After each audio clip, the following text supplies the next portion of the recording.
Here in our cottage, we are normally very careful with our drinking water, because as I said before, there is always a limited recharge to our groundwater well. So we have to be very careful with the use of drinking water.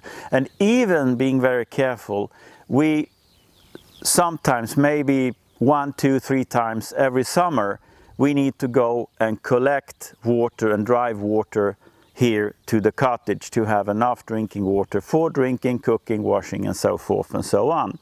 So the baseline here is that every drop of water counts. And I could also say, when we go back home to the mainland, this sticks in our minds. So even when we are in a place where we can use drinking water without thinking, we are still having the same pattern of using the drinking water, which of course is very good, because we actually save every drop, even when we are back home in our flat.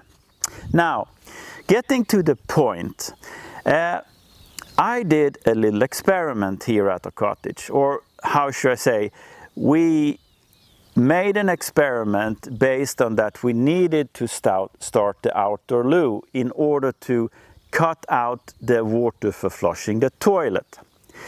Before I did this little experiment or checkup, I assumed that we were using probably around 10-15 liters of water for flushing, given that we had about 70 liters per day and person as a usage of water. I estimated maybe 10-15 liters per day for flushing, because we have these flushing with small volume, so to speak.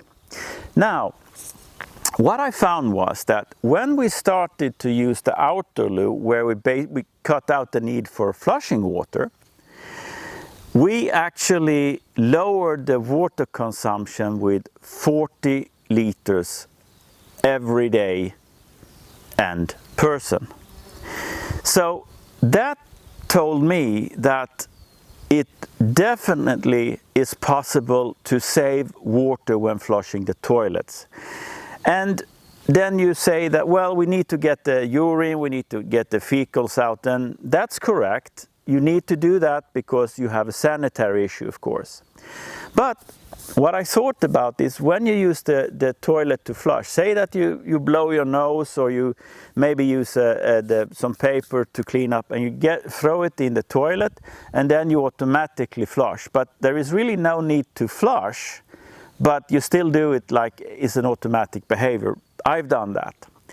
But also, if you even reduce the volume, like if you have big water tanks on the, not so common today, but you can still probably reduce the volume of water you flush every time. But I would say the main thing is to think, and do you need to flush every time you think you need to flush? I think there is a big saving of water to do in regard to the national average here of 30 liters per person a day, and the total water consumption of 140 liters per day and person in Sweden. So probably if we get more, how should I say, thinking about the flushing, you probably could kick down 140 to maybe 120, something like that, in a normal household, so to speak. With that said, that is what I wanted to tell you about, the need to be careful with the drinking water, the usage of it, in order to preserve your raw water sources and never overstretch the raw water sources. So with that, I say hope to see you again, and flush carefully. If you have a cottage like us, start up the outdoor loo. It's a beautiful place to contemplate and do what you're there for. Take good care. See you soon. Bye bye.